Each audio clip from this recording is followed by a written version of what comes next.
But Hulkenberg always shows that he knows where he needs to be there, except on the podium. We want to see Hulk on podium. Let's, make this happen if there's rain and chaos.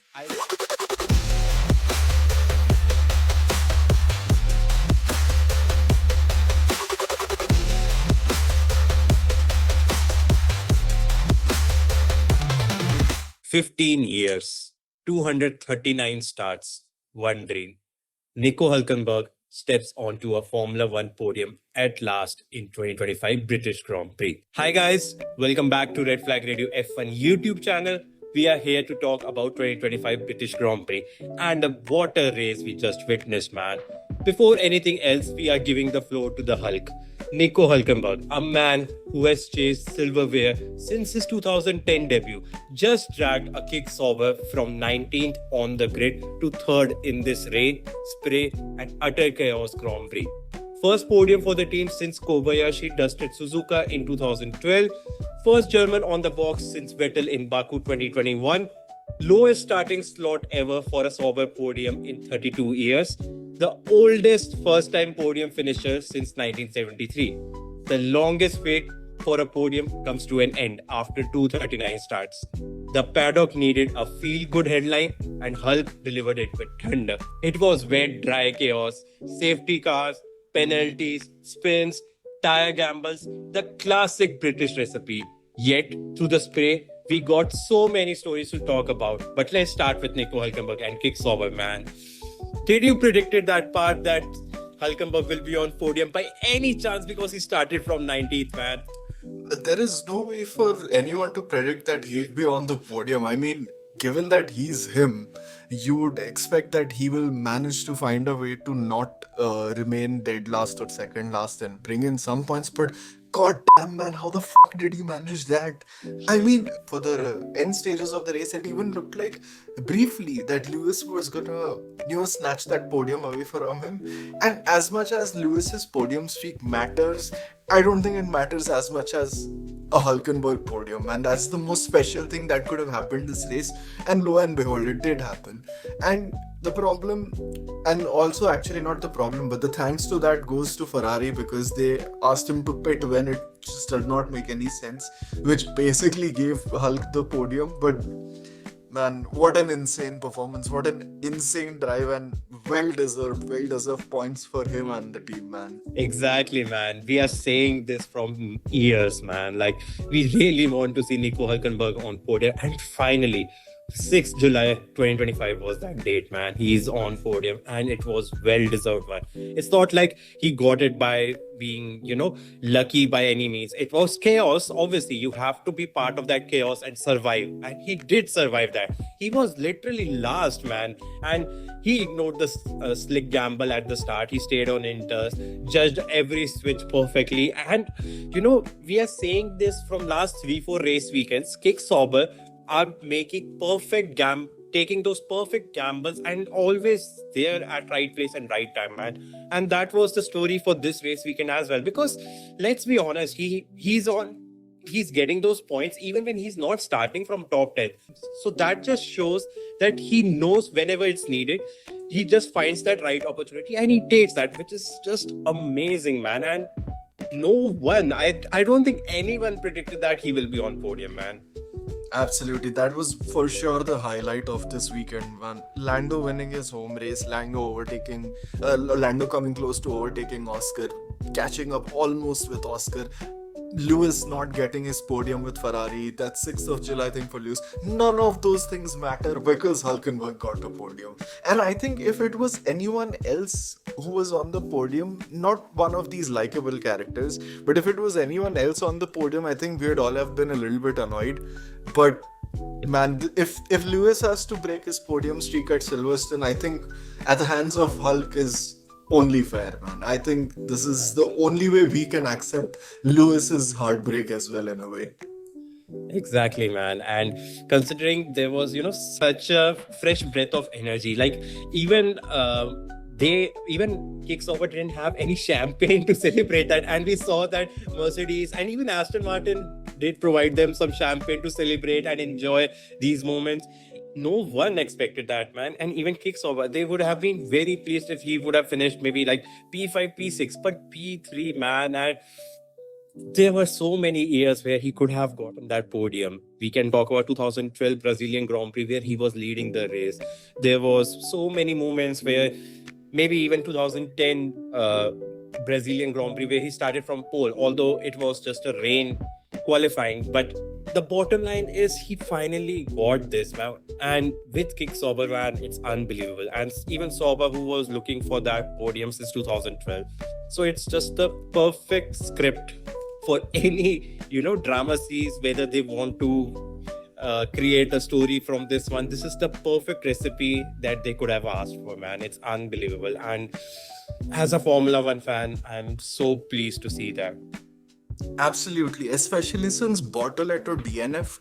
So I think it was a weekend where even he could have ended up near the points because there was so much chaos.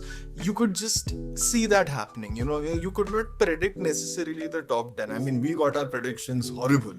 Our predictions meant fuck all this race, but yeah, but we would have expected at least we would have seen some Sauber in the points, if not both, simply on account of the chaos factor. Yeah. But after Bortoleto DNFing, Nico just carried the team, man, and now they're hot on the heels of Williams. Fucking Sauber is fighting with Williams now in the WCC. But Yeah, man.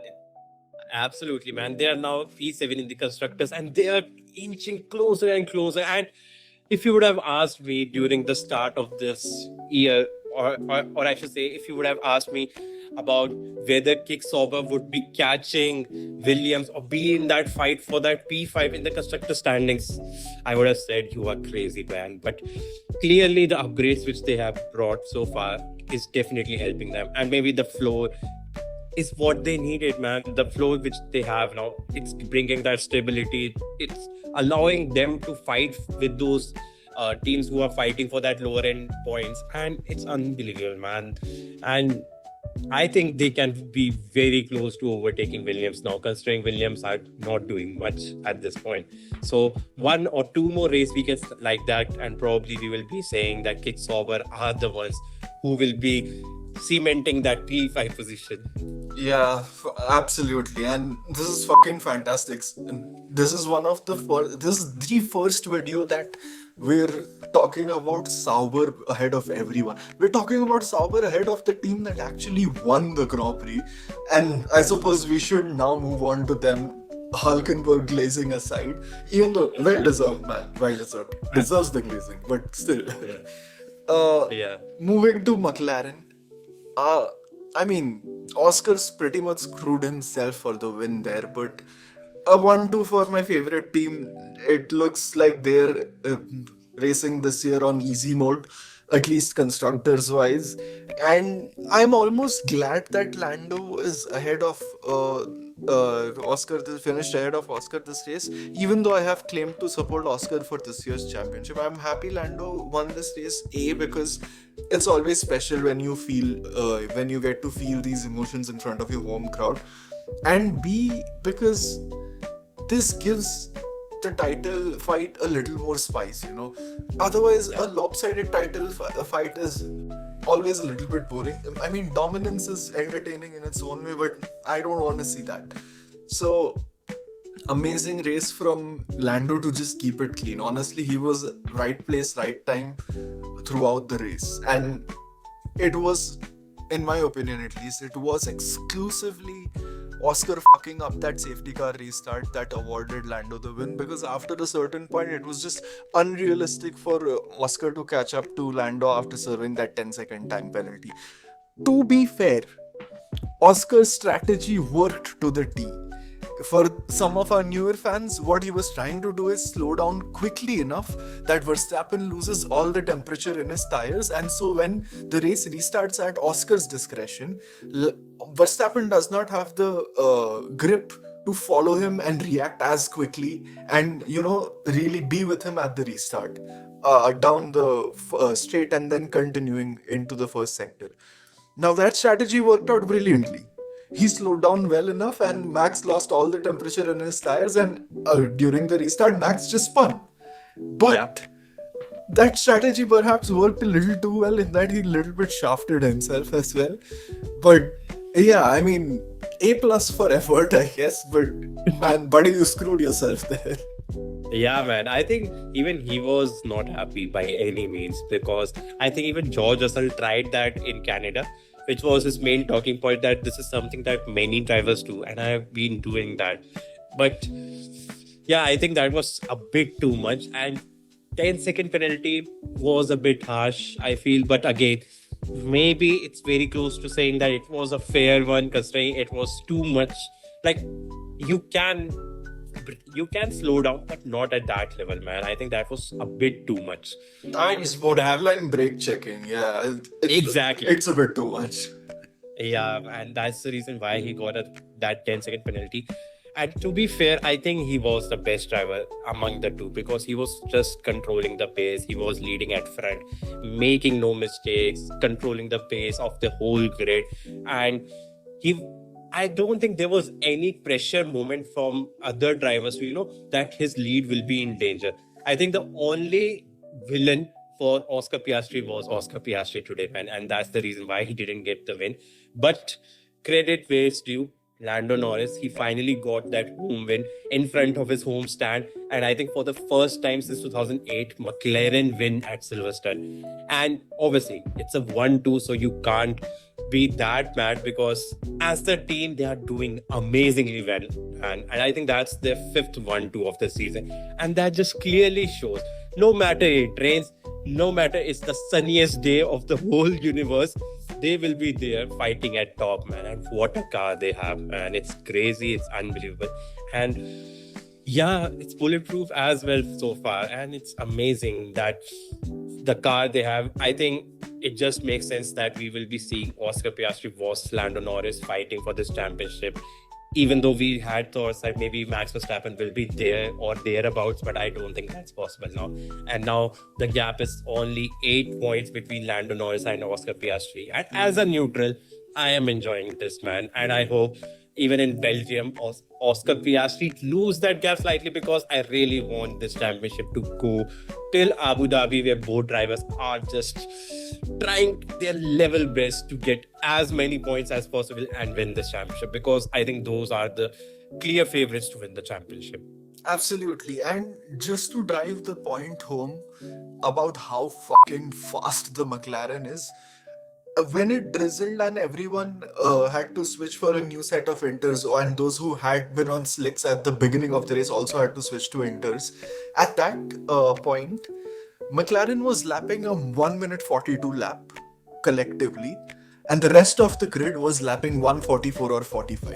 In the fucking rain, the McLaren was 3 seconds a lap faster than everyone. So I don't know what kind of black magic they've been doing there, but god damn, that car is just on another level. And you know what, I agree with you. I would want Oscar to lose P1 in Belgium, and I would want Lando to win that.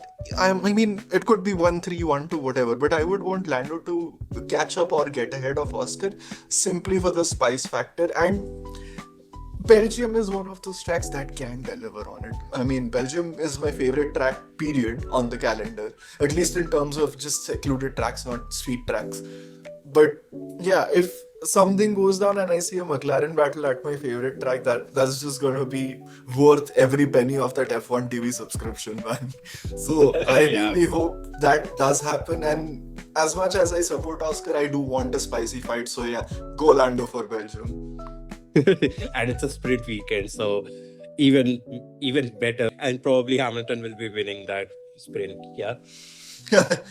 I suppose that's the only thing he can win this season. I mean, clearly it's not one of the Sunday races, so oof. Yeah, I think. That's a good place to transition to Ferrari, man. I do know you're very frustrated, so take the floor. I mean, I'm not a Ferrari fan, but what the fuck is going on, man? I think this was their best chance to win this. Yes, it was raining, chaos happened, but what are you doing, man? What? So just to add some context here, anytime it rains, Ferrari just loses everything, man. I don't remember when was the last time Ferrari was fighting at top when it was raining, man. Maybe 2022 in Japan, where I think Leclerc was fighting with Sergio Perez for P2. He was not fighting for P1 at that moment as well. But there are no moments where I can think of that they were fighting at top for the win when it was raining. And when it rains, you can see the best drivers pulling out the best driving skills, everything, because it's a level playing field in some way. So you have to be there. And Charles Leclerc doesn't perform in rain, man. I don't want to say this because he's a brilliant driver. He performs in his best qualities when it's not raining. But what is going wrong with him? Yes, we can talk about the gamble they took for mediums on formation lap. That didn't work by any means, and that didn't work for any driver.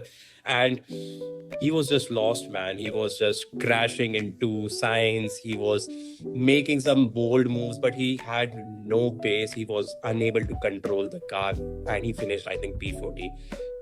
It was unbelievable, man. And the only positive was Hamilton.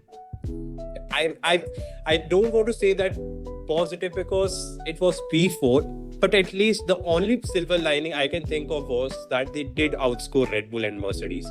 That's the only silver lining I can think of. But there was no pace, man. And P4, which by the way ends Hamilton's streak of being on that podium. And we said that maybe there's that small possibility that he can get his 10th win in Silverstone. But no pace, man, nothing. And the strategy calls that Ferrari made was not the best by any means. So I don't know, man. And even I think the last pit stop which they did for Lewis Hamilton on softs, I think it was bold, a bit ambitious, but by the end of like I think 2-3 laps, he had no pace and the tires were good. So You know, my biggest beef with Ferrari is that some fucking how they manage to screw up their tire strategy every time it rains. Of course, they do it otherwise as well, but especially when it's like their kryptonite. And like, what was the point of putting Charles on the softs on the slicks at the beginning of the race? I get it, many teams were gambling, but you demonstrated as Ferrari throughout the practice sessions that you've got pace. Why not just do what you're doing good and continue doing it? Why must you feel this need to experiment every single race? And as for Lewis, yeah, sure, P4 is pretty much the best case scenario for him given that Hulkenberg decided to go God mode in this race. It's pretty much the best case scenario for him, but I mean, still, man, throughout the race, we heard his radio as well. He kept saying that the car is feeling very snappy and it's getting more and more difficult to hold that, which means P4 was overachievement from him, perhaps. But, yeah, man, you realize that even when they're fast with their upgrades and all, the car still does not feel comfortable. I mean, yeah, a car feeling snappy is basically that it's fine when it's fine, but when it lets go very suddenly. And that may not necessarily be always something that you can collect as a driver. You know, it's Lewis and he's got that much experience, so sure, but I don't think every single driver can collect that car when it lets go. And Charles demonstrated that up to some extent. I'm not trying to shit talk his experience and all, but compared to Lewis, yeah, he has a little less experience, and then that went on to show that the car is still, at least in some sense of the word, undrivable. yeah. I mean, it's like a monster. You know that there's some pace, but it's too tough to control, especially during the rain. There are some downsides as well, and probably they will find those loopholes and probably will get some more upgrades because I don't think they are giving up just yet on 2025. But as I said, and as you rightly pointed out, I don't think there will be another opportunity where they can fight for that win. I think this was their best case scenario at the moment. Whether this will happen in Spa, I really doubt that because it's a very power sensitive track. Even though Silverstone is to some extent, but Spa is just another level.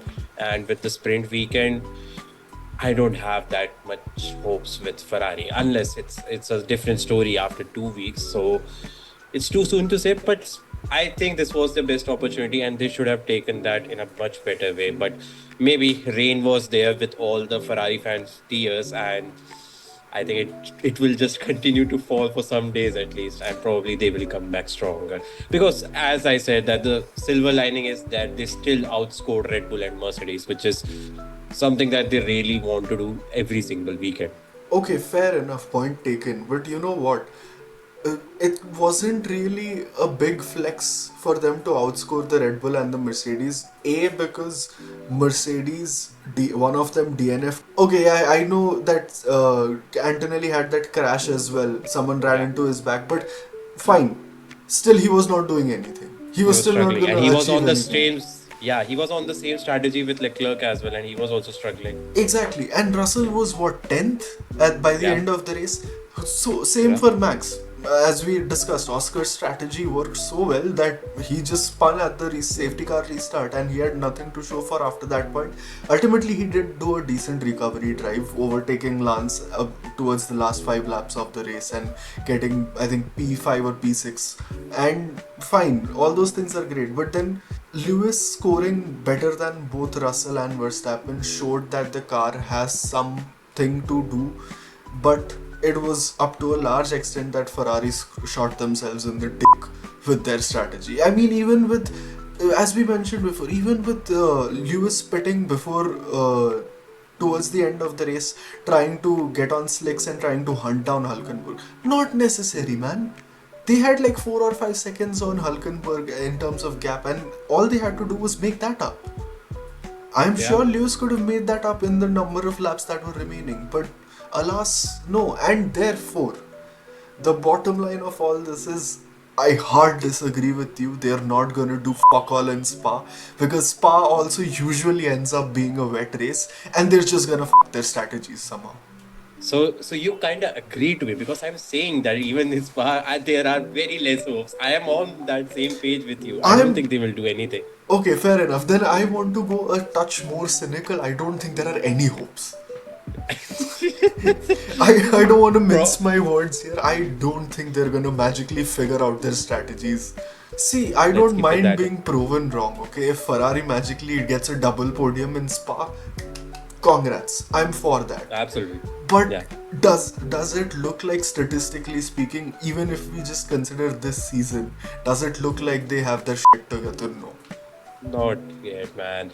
And to be honest, if in any way they are able to pull out that perfect strategy game, usually they are there on top. Like we saw in Austria, I think it was like a perfect race where obviously it was just third, P3 and P4, but I think that was the maximum they could have achieved. And it was like the perfect day where I think every call was spot on, even though they were in a I'll say in a no man's land, but still, this is the place where you should be if that's the maximum you can achieve. And that's the reason why we are saying this in almost every single race weekend that if they can pull out their strategy game to perfection, and if something wrong happens at Tom, Ferrari will be the first team to capitalize on that and will win that race. But I don't know when that will happen because the possibility of happening that is extremely low at this point.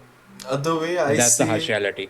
yeah, the way I see it, the only way I'm gonna see a Ferrari win this season is when the McLaren battle at the top reaches its absolute boiling point and they double DNF. Like, let's say around Kota, 4 or 5 more races later, if during Kota, if the championship battle is at its absolute peak, McLaren double DNF, Ferrari wins then. Because I think Singapore. I'm going with fair, Singapore if that happens. fair enough, fair enough. But yeah, the Ferrari needs to have their hands held by some other team for them to win. Yeah, that's the sad part right now. Exactly. And speaking of just absolutely shit performance, with all due disrespect, Max Verstappen can suck eggs. You started from pole, man.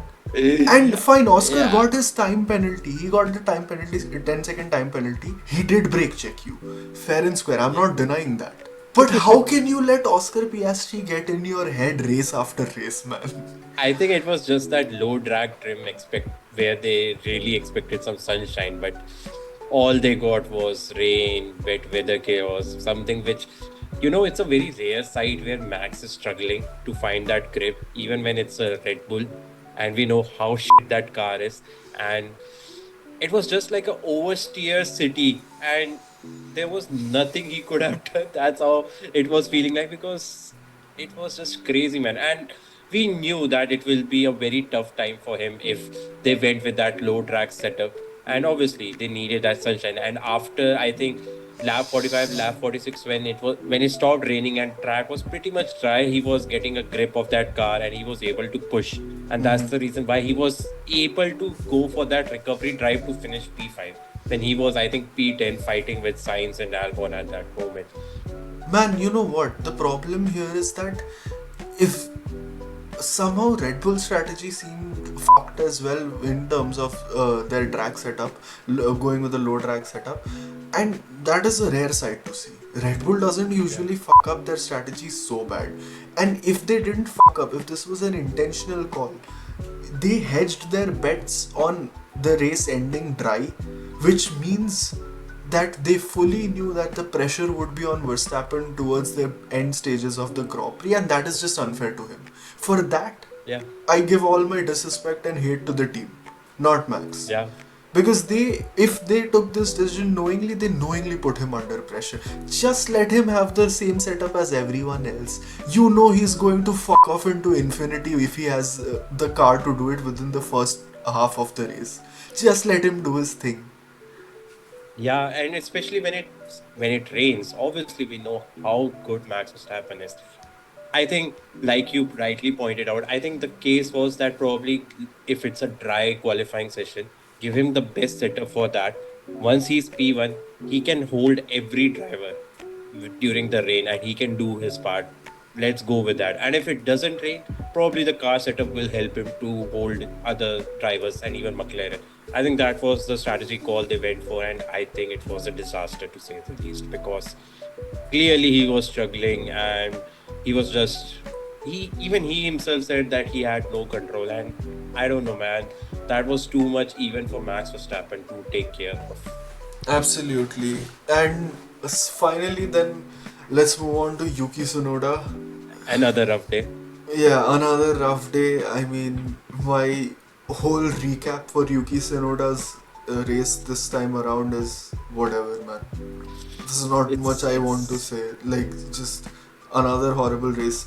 Not to fault him a lot. I mean, he is trying his best, and if Max can't take care of the car, then what do we expect of someone of Yuki's caliber? There was not a single moment that I can think of where Yuki Tsunoda was even in conversation at this point. There was no gamble that favored him. There was no performance from his end that probably, brought some talking points for Yuki Tsunoda. And that's the sad story, that we don't have much to talk about him. And that's the harsh reality of every single race weekend now. You can call it the second seat curse, you can call it the place where no driver can extract any performance. And when Yuki Tsunoda decided to drive this car, he was so confident, like every other driver, that maybe I can extract some performance, maybe I can be close to Max Verstappen. But I think at this point, every driver should know that it's probably impossible. And instead of just being close to Max Verstappen, you just have to do bare minimum. Like, you are there about probably with the other drivers that are on top. Yeah, But but no, I don't know. no, It's not nothing. necessarily a second seat curse. It's just the Red Bull is cursed in general. I mean, we said this like 4 or 5 videos ago that the cracks are starting to show in Red Bull. If it's not working out with upgrades, if it's not working out with setup, the team is falling apart at the seams, and that is always tragic to see. I mean, if it's just the car that's shit, it can get fixed with upgrades. If it's just the management that's shit, the driver can overrule in terms of strategic calls, as Sainz often did at Ferrari. He'd just Yeah. make his own strategic calls, and they'd end up putting him on the podium spot more often than not. But if it's everything that's going to shit all at once, welcome to Mercedes Max Verstappen in 2026. Yeah, man, that's probably going to happen very soon if that's how Red Bull want to deal with it. Uh, I think that's a very strong case of that happening. Probably in some time, maybe in summer break, we will be talking that this will happen.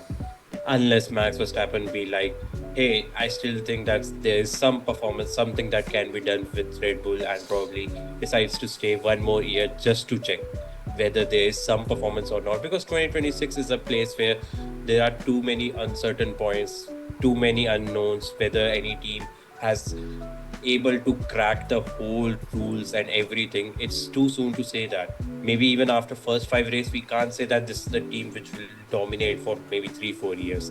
Yeah. It will take some time, and probably the best approach would be to stay where you are. But if that's the way Red Bull is planning to take the whole team forward, then I think it's time that Max Verstappen decide to look for another opportunity, because we have seen historically. Let's take example of Sebastian Vettel, four-time world champion. He was in a league of his own when he was the champion, and the next year he was nowhere close to Mercedes. It was the rule change era, and Mercedes V6 was pure dominant car, but Vettel was not even close to Ricardo, and he decided to leave Red Bull, move to Ferrari. It can be a repeat of that thing happening real time soon. That maybe Max Verstappen be like, I got my four world championships with Red Bull. I have done my part. I have done enough for this team.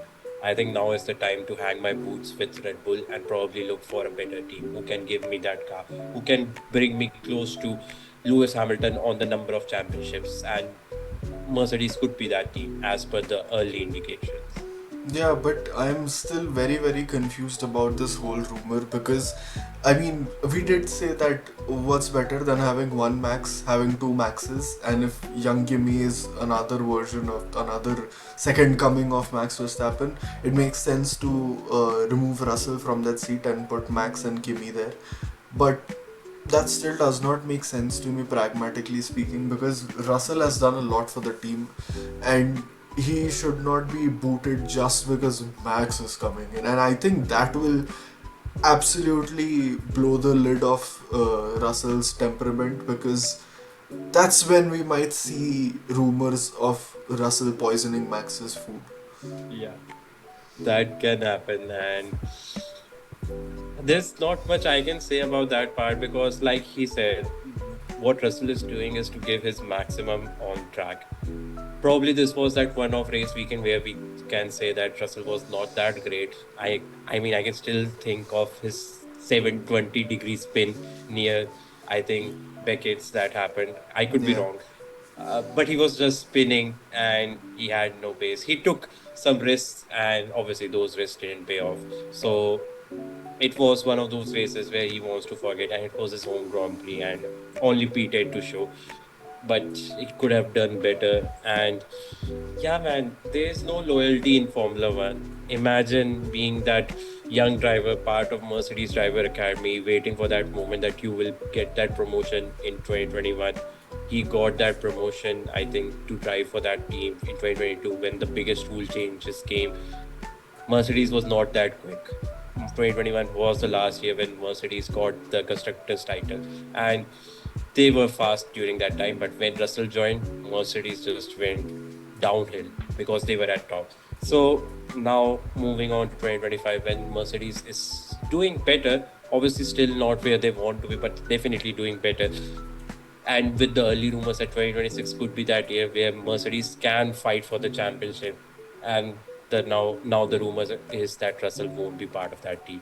So that's the sad part. There's no loyalty, and it's sad, but I guess you just have to live with that because for me, Russell has been phenomenal this season. Like with the tools he got, I think he's at least top five driver of this season so far.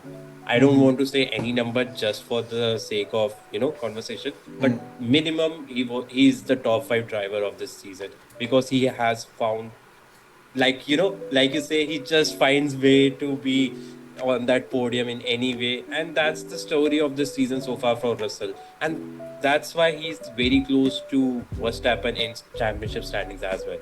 So Right. it will be a heartbreak, but if if there's the case where Max Verstappen is available, I think every team would want to sign Max Verstappen, and And like rightly you said that if you have one Max Verstappen, the best scenario is to having two Max Verstappens. And I think in probably 2-3 years max, Kimi Antonelli will become that version very Yeah. soon because he has that pedigree to get as many points as possible. He has that hunger. He can fight hard. He can be there.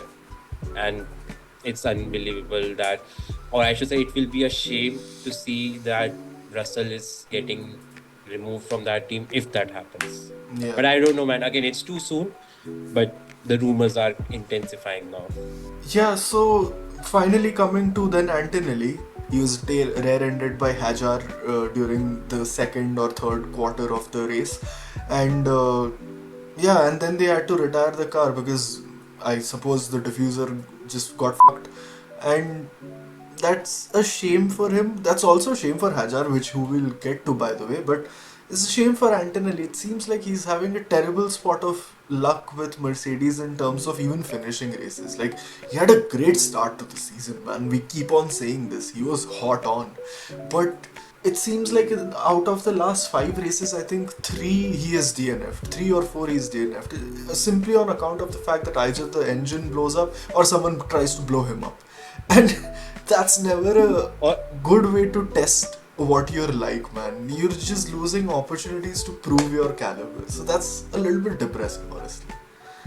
yeah, man. It's like if you want to finish first, you have to finish first, and that's not happening for Antonelli by any means. And like you said, in one way or another, he is just not doing that. Even sometimes he is the reason why he's not finishing.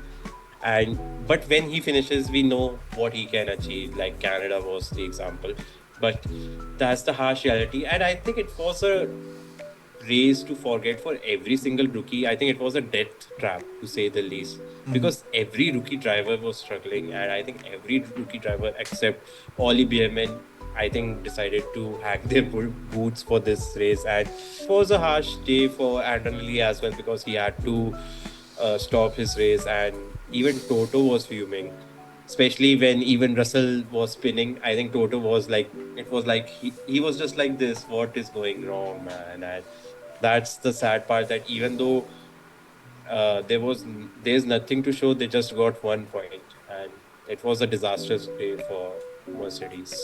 Yeah, and speaking of the rookies that had to hang their boots, I think Colapinto might have to hang his boots off for F1 altogether because tragic crash for him. I mean, not a lot to talk about there, honestly.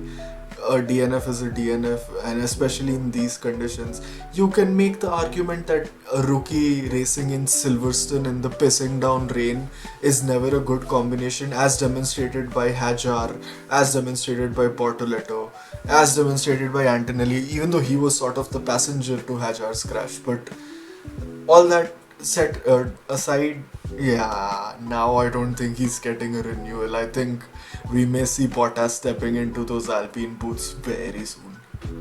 Yeah, man, it's becoming a reality as well, because and it makes sense because Colapinto didn't do anything. If Jack Doohan got axed out, I think Colapinto deserves the same treatment, because let's be honest, that crash in Saturday is the reason why there was nothing to show even on Sunday, and he couldn't even start the race. I think he should be pleased that he didn't start it, because let's be honest, if he started, probably he would have crashed as well. And I'm not going too harsh on Franco Colapinto. It's just that he lacks that confidence right now, and he's not getting that comfort with that car as well. And like even how we saw with Jack Doohan, who was just struggling to another level. But if we have to talk about the other side of this garage, Pierre Gasly, man, what he was the silent assassin, man. P6, I think that was the best result of Alpine, and who would have thought, man? And it's not like he got lucky. I think he was just fighting really hard at top. Even Russell couldn't overtake him. Hamilton had to make some crazy move to make it possible to go ahead of Gasly. And Gasly was just in that punchy mood. And anytime it rains, Gasly always finds the way. Like if we talk about 2023 Dutch Grand Prix, he was on podium when it was raining. So when it rains, Gasly is also one of those drivers who finds that way, and he was extremely in that he was in that mood where I can fight with these drivers, man, which we usually don't see with Alpine. So P6 8 points, and those desperate 8 points will definitely help Alpine to move forward, right? Yeah, and especially since Racing Bulls had a double DNF, so this is like a money opportunity for them to get out of the last position in the WCC. And yeah, maybe they can keep doing this for a couple of more races. Maybe they can catch up to Sauber and Williams as well, and maybe they can start fighting as well for the middle. Although that I wouldn't hedge my bets on that because at least for now they still seem like the shit of the rest. But Yeah. yeah, credit where credit is due. He did a great race, and it feels like the beginning quarter of the season again when Gasly was consistently bringing in some sort of points. So that's great. But and again, like I said, Belgium does usually give rain in some way. Sometimes it gives so much rain that you have to finish the race in 10 laps and get half points. And Russell gets a free podium 2021.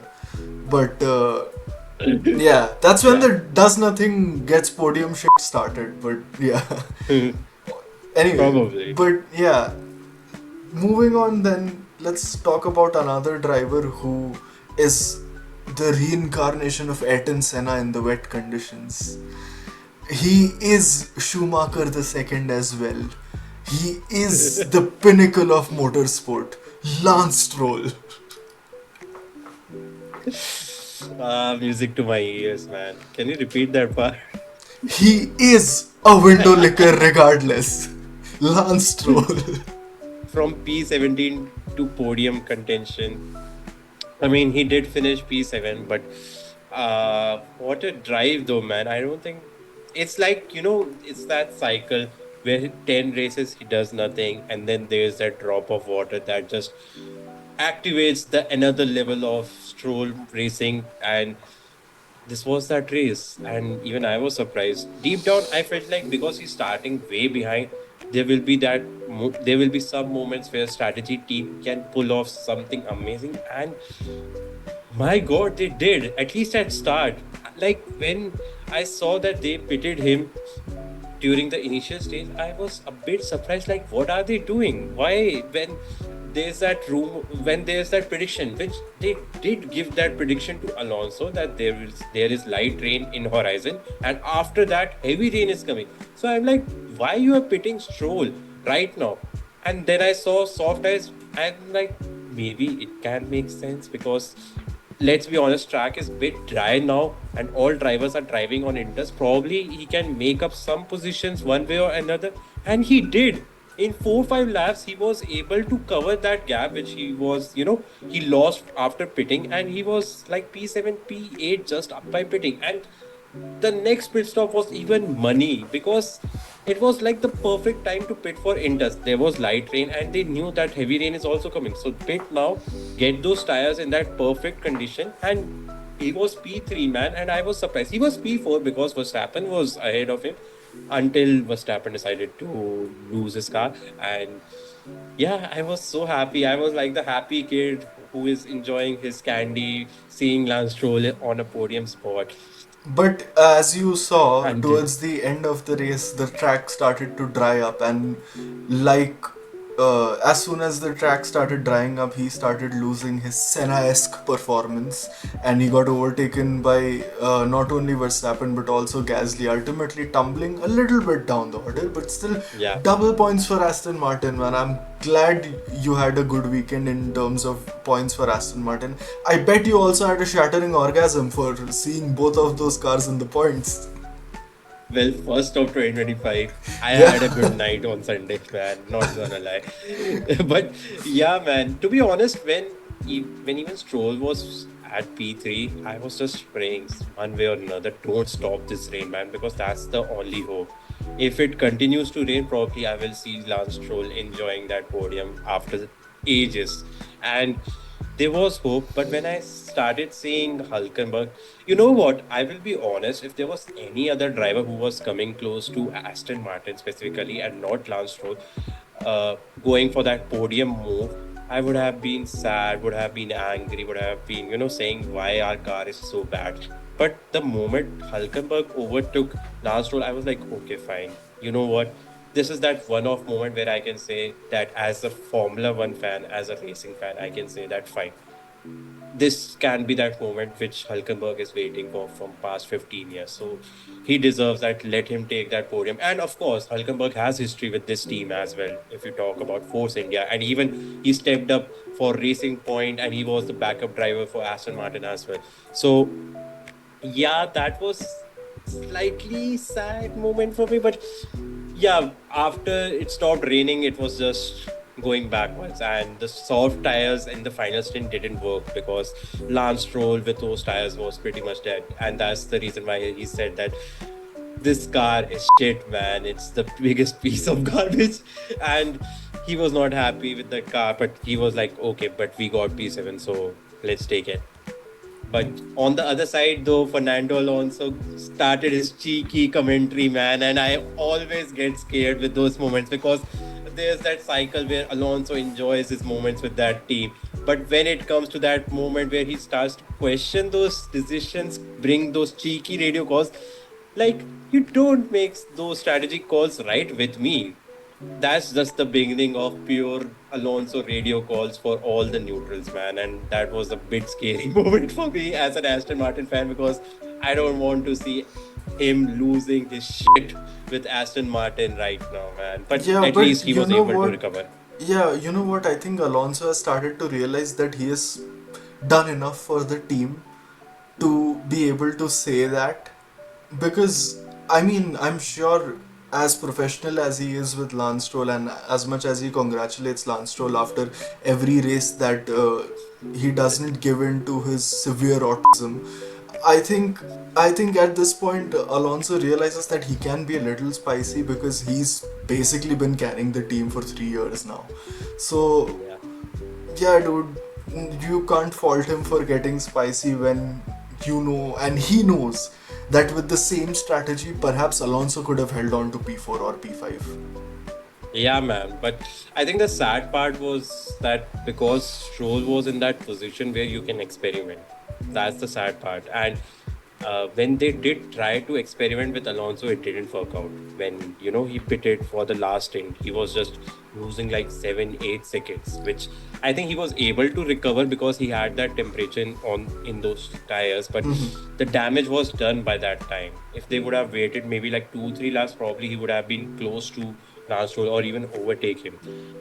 Anyway, yeah, that's good stuff for you. Congratulations to your team for double points. But let's move on to Williams, man. Albon P8 slightly loosening the noose around Williams's neck, given that every other team is catching up to them, giving them a little bit of a short breath of fresh air, and demonstrating that there is still points to be recovered in every race.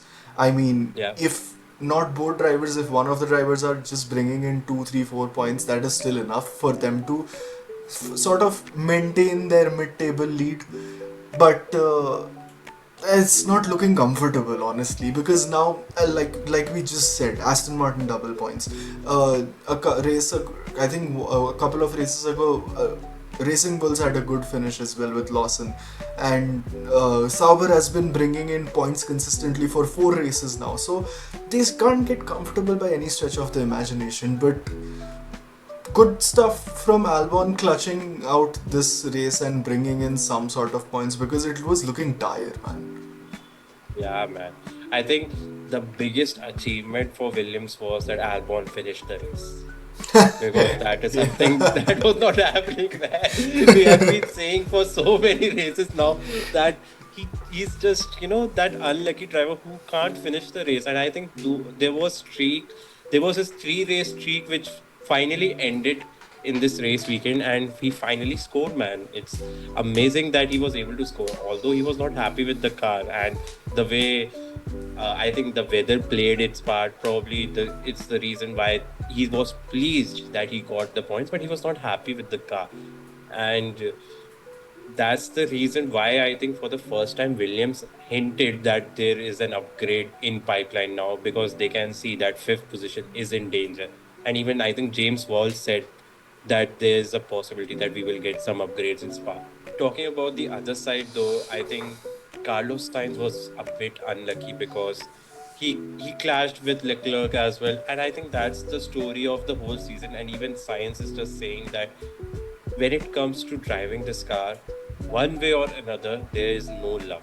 And he's struggling to find that luck with this car, and that's the sad story. And that's the reason why they probably he thinks that he's unable to score any points with this team. But And you see, he's always, usually when this happens, he's always in a scrap with a Ferrari. It's like Austria when Oscar said, "I've somehow after all these years, Alpine has still found a way to fuck me," and it's the same with Sainz as well. Like somehow after all these races, Ferrari still finds a way to fuck me. I know, man, it's the sad story, and probably it's a never-ending story at this point because they are always there, man. Williams wants to concentrate on their own race, just enjoy, fight for that lower end of points, but Ferrari is there to surprise them and spoil their party as well, especially for Sainz because Albon was able to make up some crucial places and got P8, but not the same story for Carlos Sainz, who finished, I think, P2. So, are we trying to, just so our audience is clear on this, are we writing off Sainz's performance to poor luck? Are we not going to hold him accountable even a little bit? No, absolutely not. We can't say that because he's the one who is creating those situations as well. But I think it's at this point, it's the case of 50-50, where 50% luck is not favoring him, but 50% he himself is not creating that luck for himself. Because in Austria, he couldn't start the race. That was the luck part. He couldn't have done much. But he didn't started from the position where he could have fought that hard because he started for, I think, P19 at that moment. So he's not doing much for himself also, but the car is also not doing much for Carlos Sainz either. And that's the story so far for Carlos Sainz. But maybe reliability is something that they are probably working on with those upgrades. Whether it will be reciprocated from Spa, we have to wait and watch. But so far, I feel the story of the season for Carlos Sainz is he has been a very unlucky driver, and probably he needs some good luck as well to show that probably he can extract some performance and be with Albon and get those crucial points because Williams desperately need those regular points from both drivers now. And I don't see that happening right now, because as you rightly pointed out, Sainz is either not creating that situation for himself or the car is not aiding him when he is trying to do that. And unless Williams brings an upgrade package sometime soon, maybe not necessarily Spa, but maybe after the summer break, if they don't bring an upgrade package this season, you're basically hanging Albon out to dry because you're seeing Albon is finding way to bring points even now, but then he needs backup, man. You can't just ask him to do all that by himself. Yeah, So absolutely. yeah, Williams needs to get their shit together, Loki. I mean, otherwise P5 is bye bye, man. P5 is GG's because uh, Sauber alone is catching up to them. I think there is like a less than 20-point difference between them. And if Hulkenberg's performance is to be considered, that means the next race they'll be overtaken by Sauber just on Yeah. account of Hulkenberg's performance. Yeah, man, it's the sad part for Williams, and I think the cushion which they had from like 3-4 race weekends, I think the cushion is pretty much shot down by all the drivers from the other teams, and I don't think they have that cushion anymore. So they just have to sit tight and find ways to get those points now because they need that, and there can't be any excuses now from here if they really want to finish P5. Agreed, agreed. There is just no more diddling around they can do anymore. Then let's move on to the tail end of this entire grid, which is Haas and Racing Bulls. I mean, Behrman's home race, but in the pissing down conditions in a Haas. I'm not gonna give him a lot of shit. Ocon was briefly in the points positions during the middle part of the race, but that didn't work out for him either.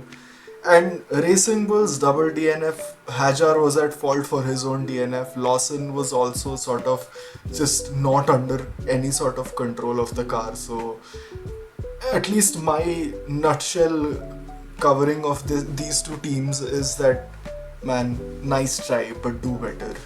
Yeah, man. I think it's a very rare sight where only two teams are there who didn't score any points. And those were sadly for those two teams, but Haas and Racing Bulls. Because, yes, I think there was some potential for Haas, but the only moment I can think of was when Ocon was fighting really hard, but he didn't pit it. So the bottom line was that he will lose those positions, and he did because the intermediate tires were dead by that moment. And the other part I can think of is when Ocon and Beerman were busy fighting with each other, and that perfect sync where both cars, just Spun rotating, out, and yeah. yeah, it was like a belly dance together. That was the Exactly. moment I can think of for Haas. But there was, I think, some potential with, but they were just unlucky and they could have done better.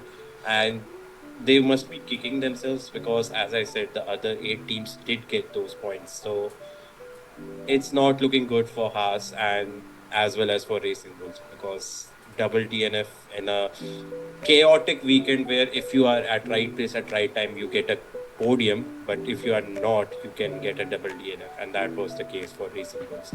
And let's be honest, it was their case only. They are the reason why they got that double DNF. But the bottom line is we couldn't see what pace they had because I think there was some potential from Racing Bulls as well. It was just that race where if you can survive and be there, probably you can get some crucial points.